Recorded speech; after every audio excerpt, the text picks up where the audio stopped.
Big game coverage live from Los Angeles. Powered by AA Best Bail Bonds, Nearside App, Texas Cheer Liquor, and Southern Recipe Small Batch Pork Rinds. It's R&R in the morning. Welcome back to what is another of our Radio Row presentations. Remember, San Antonio Sports Stars Radio Row coverage is always brought to you by AA Best Bail Bonds, as well as Nearside App, Texas Cheer Liquor, and Southern Recipe Small Batch Pork Rinds. We promised him to you, and he's here. Dr. Jerome Adams, a former Surgeon General. It's Surgeons General when we put them in the plural. Correct. You always want to say Surgeon Generals. I do. But it's like RSBI or RBIs. Well, and as long as you don't call me the Attorney General, because people call me the Attorney General all the time. Oh, and that's totally different. You don't want legal advice from me. Okay. Trust me. Dr. Jerome Adams, he served at the pleasure of Dr. Trump, President Trump, as our... Now Trump was not a doctor. See, we got you all mixed up. Well, he told me so one time. Oh. I won't go there, but we won't go We're getting off the rails already. I was told I could use some bleach, but we'll get there in a bit. Dr. Adams stops by, and as you have spent a career in public health. Correct. And that aspiration lends itself to a much broader reach in what you've done. Now, certainly, you have been in everybody who's listening's homes for the last 4 years. As the COVID outbreak, you were a daily part of our regimen. And I want to thank you. Thank you. I want to thank you for what you did. I don't think you get thanked for your service. And yours was a calming voice in the midst of a cacophony of craziness. Well, it's funny because I tell people all the time, I talk to America as if I was talking to my mother, because my mother was always watching, and sometimes she'd call me up afterwards and say, boy, why'd you say that? But my mother was always watching, and I always talk to people in a way that would help them understand how to stay safe. And to be honest with you, that's why I'm here on Radio Row this week. I'm trying to have a conversation with people about their mental health. We were talking about our physical health with COVID, but unfortunately, COVID has caused us to have an increase in opioid overdoses deaths. It's caused us to have an increase in people attempting suicide. It's caused an unprecedented level of stress, and now more than ever, we need to have a conversation about our mental health and wellness. Doc, as we look at the public health crisis, and when we throw out that term public health crisis, I think we all immediately fall to COVID. But this has been a health crisis that has been processed for many years prior to this. And there are a variety of issues as to how we got where we are. Yes. But as we put this in the prism of the NFL and where we sit, in the NFL, we're dealing with CT and injuries like that, and also the public health crisis that affects every professional athlete and every person, that's magnified because of the money and the fame and all that goes along, that follows along with it. As the doctor sat down, Rudy brought up our former Miss USA, who committed suicide so sadly last week. The tragedy of that, the people that you feel like have so much. Well, so let's talk about it.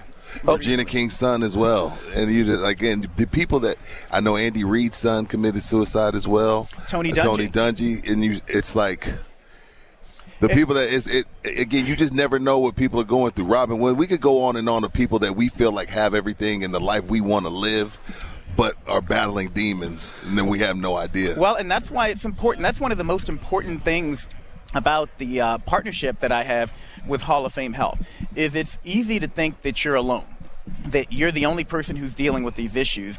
And then you see it happen to these celebrities, right, to these people with money, to these people who have all the resources in the world, and that normalizes it. And out of that tragedy, we need to talk about stigma. Stigma kills more people than heroin. It kills more people than guns. It kills more people than cigarettes, because stigma keeps people in the shadows and keeps them from asking for help. Yes, stigma is strong. You spoke of you're working with Hall of Fame Health. Correct. Tell me what they do and how you guys are synergizing your effects on the NFL and the general public on top of that. Well, number one, we believe that you shouldn't have to be a Hall of Famer to get gold jacket level care, whether it's physical health or mental health services. Amen. And so Hall of Fame Health, what we're really trying to do is go around the country and vet for people different programs, different institutions, different facilities, different doctors, because the regular person doesn't know, is this a good program, is this a bad program?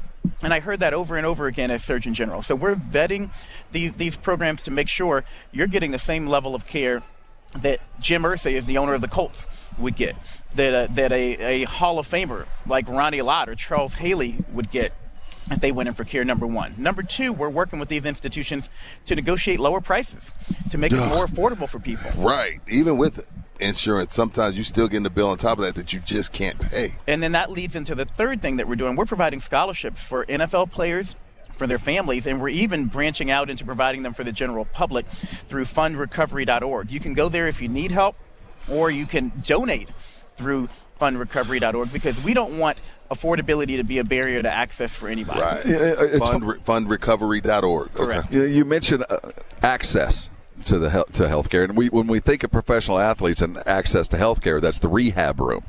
But when we hear about an athlete taking a day off, a week off for personal health, we lose our minds. We really do not hold them. We give them a lot of crap. We hold them to a very different standard if it's not on the football field. And in your work with the NFL, what have you guys had to do as far as the mentality of the teams themselves, the organizations, about letting their players have access to health with no questions asked, or taking a day off or a week off just because, quite frankly, their mental health is in the way of their productivity? Well, that's a great question, and we're using the NFL because we feel like if we can break through with this group of people, this tough group of people who really has been told throughout their careers, pull yourself up by your bootstraps, we can normalize it for everyone else. And I'll tell you, one of the more powerful conversations I had was with Hall of Famer Charles Haley. Yes. Charles Haley talked about his struggles with bipolar disorder and how he couldn't tell people I needed help. How whenever he would have issues, he would be penalized for even talking about the fact that I need a break, a mental health break. I need help. And I got to tell you, it brought tears to my eyes hearing him describe what he went through. But these Hall of Famers now can use their brand to normalize mental health services on the one end. And these are folks who I've watched, my dad watched. They're going to impact a certain group of people. Right. But you also have people like Patrick Mahomes, like LeBron James out there talking about mental health. And they're changing the dynamic for my kids and for younger people out there. And that's how we do it. I'm glad you brought up the kids, because all of us around the same age, we don't have to get into numbers, but when we went home, when we went to school, you had a couple kids or whatever that would bother you, but then we were done with it. Now our kids, they got the social media, so it's like it's 24/7, and I guess like they all want it, and we don't want to deprive our kids of anything. But how much do you feel like that plays into? Because I feel like they're going through it way worse than we did, as far as mental anguish and just like dealing with stuff that's really irrelevant, but it's on their mind. Like, how dangerous is social media to our children's mental health, do you feel like? Well, it is. Social media is a tool, and social media can be incredibly harmful. Yeah. Right. It can be helpful if used in the right way. And so I completely agree with you. One of the problems is you'd get bullied at school, but then you'd hop on the bus and go home and you'd be fine. That's what I'm saying. Now you're getting bullied at 2 a.m. Your phone is going off. And so I have a 17 to 16 and a 12-year-old. We're right in the mix. And one of the things that I have to do is take their phone away from them at night and say, look, you can't have this in the room. I don't want it buzzing. I don't want you knowing what's going on. But the flip side is we're trying to work with Facebook. We're trying to work with Twitter. We're trying to use social media to put out positive messages. And also, they have tools now where they can determine whether or not you're at risk for increased risk for suicide. Because people start to act in a certain way. They start to withdraw. They start to use certain words. And so we're trying to work with them to use social media in a positive way.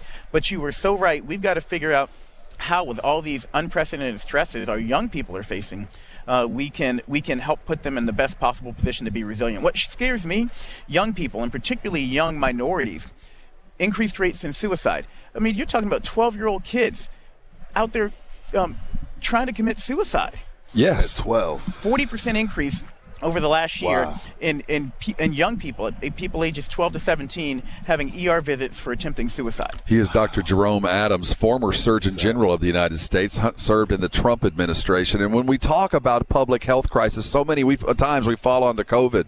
Now, I want to look at something particular to you guys, the African-American community. And healthcare and mental health care and access to it, but admitting that there is a need for it. Is there are you approaching different segments of our society, African American, Hispanic, in a different way? Are there different needs, or is it a universal, we all are dealing with it because we don't want to admit to it or we don't have access to it? Well, we're dealing with it all at a 30,000-foot level in many similar ways. Stigma, access, affordability. But then you take a deeper dive, and yes, you need tailored messages for different groups. So we're working with Anthony Munoz. Perfect. Awesome. For the Hispanic community. We're working with, again, Charles Haley and Ronnie Lott and people like that for the African American community. We need to have tailored messages. We need to have different ages, as I mentioned, for different groups. We're working with the wives of the NFL players because women many times are left, particularly in minority communities, holding it up for the family. And so we can't forget about the women out there. I also think, what you all are doing is important because I don't think people can differentiate. I'm having a bad couple of weeks, but versus no, you're not having a bad couple of weeks. You're depressed. Like I don't know the difference. You know what I'm saying? So. Well, and actually, I've done a lot of interviews, both with former players, but also with doctors and experts around the country. And that's the question that I ask them every single time. I say, how do people know? And they say, well, when it's starting to impact your ability to do the things you would normally do in life, to go to work, to go to school, to hang out with your family.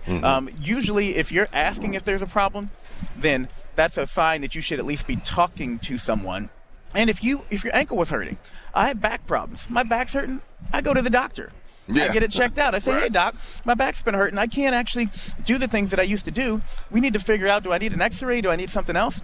That's the same thing with our mental health. We need to take care of it. And again, these younger athletes are seeing that when you pay attention to your mental health, it improves your performance. And that's a big link we want to make to people, too, is it's not just about health for health's sake. It's about your performance, your ability to do your job, your ability to do the things that you love to do. Now, when people hear this, and let's say someone inboxes me, hey, Rudy, that, I heard your interview, but I feel like I should talk to someone, but I don't know who to talk to, and I don't know if I can afford it. Like, what do I tell that person? That's and that's what we're trying ultimately to do with Hall of Fame Health. You can call 1-866-404 HOFH, 1-866-404 HOFH if you have a friend or a family member who you think needs help. And again, we're going to help you figure out how to find someone in your area you can talk to. It's going to be a service that's been vetted so that you're not getting some fly-by-night organization. And if you need help with finances, we're going to help you work through figuring out, how do I actually pay for this? And we can do that through a variety of ways. And my question whenever we deal with this is what can I do? And you spoke to it. There's a stratified approach. One, be the mentor to those that are around you and be honest about your own personal. If you need help, go get it and show your kids, your family, that you're not ashamed to go do it. Model good behavior. Model the behavior. Two, be available to those that do need that and find the proper channels to get them the help. And three, at the end of the day, your money helps. Exactly. Your money helps. And while there's many of entities that are going to step in and do the help, at the end of the day, grassroots will always fix things faster. With that in mind, this is what I want you to write down: www.fundrecovery.org. That's where you put your money. Doctor, it's been a pleasure speaking with you. It was a bit of a surprise for you to come by, and I'm honored for you to spend the time and do what you're doing. He's a Boilermaker now. He's working up at Purdue. He's a basketball fan, and I watched Purdue take a good one last night. Jaden Ivey's a heck of a basketball. I have a feeling you're going to be at a Final Four this year in New Orleans. Hey, I certainly hope so, and I just couldn't be more excited to be working with athletes. My dad coached high school sports. It's in my blood, and the more we can show people the connection between athletics and our overall health, I think the better in many ways. You're doing God's work, because again, this is a problem that we can no longer turn our backs on. So we appreciate you. Hey, thank you. And as we finished, go ahead. we didn't want to talk about COVID, but get your vaccine. Yes. Get your booster. We're triple vaxxed at this table. Exactly. We all triple are. vaxxed at this We table. all use those tools to keep yourself safe, because COVID is impacting our mental health. Absolutely. And we can't take care of one without the other. The two are reciprocal. Dr. Adams, thank you for your time. Thank you for the work you're doing. Thank you, brothers. I appreciate it.